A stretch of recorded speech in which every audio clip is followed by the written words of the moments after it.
the hot thing, I feel like for the past, let's call it 6 months, is MAHA. Make America Healthy Again. I love it. I love it. I also loved Lucky Charms though. So I'm a little bit disappointed that they're getting called out. Like, here's my thing. Why aren't Frosted Flakes? What about Fruit Loops? Like, they're good. They're cool. Lucky Charms is just getting the blunt of it. I mean, Lucky Charms, I feel like Fruit Loops got a big hit too. And, you kind of feel bad at a certain point. It's like we're making a certain cereal poster child for something. And look, I'm not, and the other ones are like kind of off the hook. I think Fruit Loops or whatever the other ones you saw in the media was maybe just emblematic of the larger issue, right? A conversation starter, if you will, of like, where do we even start with our food supply? But you say, I mean, it's definitely a hot topic when you talk about MAHA. I mean, people either love it or hate it, and then you wonder, what do they hate? What do they hate about making people healthy? What do you think they hate? Here's what I think.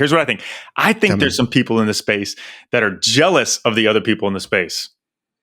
I mean, that could probably be it. And I do think there's a level of being a contrarian in our culture, no matter what topic you're discussing, gets more engagement, right? It gets that confirmation bias. And then you create in the comment section of your post this sort of keyboard warrior bully tribe.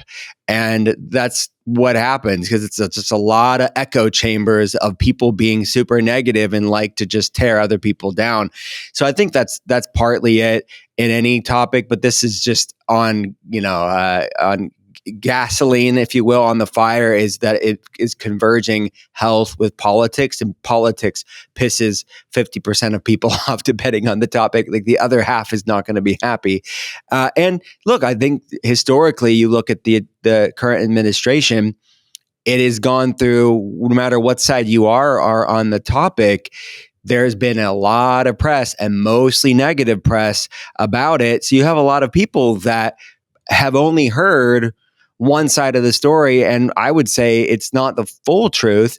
And I'm coming from a completely health perspective, and I think when you look at the MAHA movement, which is like I'm saying that in the most benevolent sense, we're working with the administration to try to get some things that I do for a living passed and democratized for all Americans. So I'm not coming from a politician standpoint, nor am I going to say I agree with everything any politician does across the board.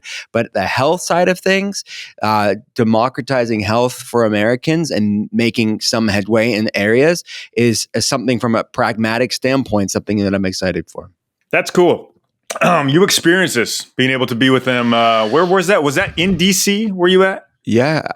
I was a few different places. I don't get out much, David. I mean, it's like I'm a pretty much introverted guy, and I'm in telehealth, so I pretty much stay in this room that we're talking right now, and 10 hours a day, and I rarely and randomly get outside. But I did a few times this year. We were at the Kellogg's headquarters in the fall. That was kind of a thing, talking about picking on Fruit Loops, but it's more than that. It was just a conversation starter. And also then, I was there for the MAHA Ball during the inauguration, where pretty much everybody in functional medicine, I can say everybody, but a lot of people within functional medicine and wellness and medicine that's functionally minded. I mean, anybody that's interested in progressing this movement was there. And let me be very, very clear. These are largely apolitical, independent, I would say even left of center people. Mm-hmm. So it is what you're hearing on the mainstream news is really not the full picture, because this is a very diverse group. This isn't like a ultra right group at all. And I wish people knew that, because there's so much smear campaigns and hyperbole online. I mean, I just think if anybody's actually believing this mainstream news, then you've been asleep for 5 years, and there's really probably no help for you.